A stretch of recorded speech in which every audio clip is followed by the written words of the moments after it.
Welcome to Kenton's videos. Enjoy the video. You start by inspecting the head and securing the tool so it won't move while you work. Remove dirt and rust. Make sure you can clearly see each tine's orientation.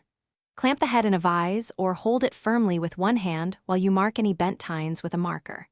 Once done, use pliers to get a firm grip on a bent tine near its base. This prevents snapping. Make sure you wear gloves and eye protection before applying force.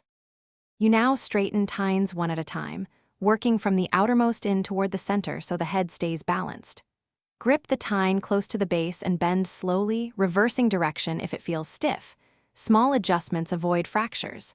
If the metal is very hard, briefly heat the bend area with a torch until just warm, then straighten and let cool slowly.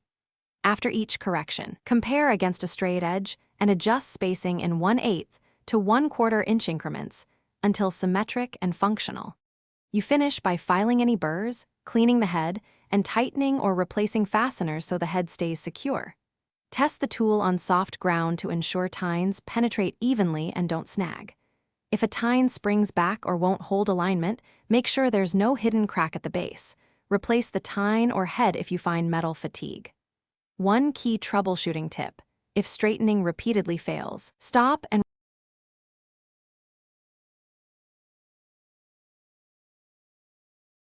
Thanks for watching. Consider subscribing if we helped you.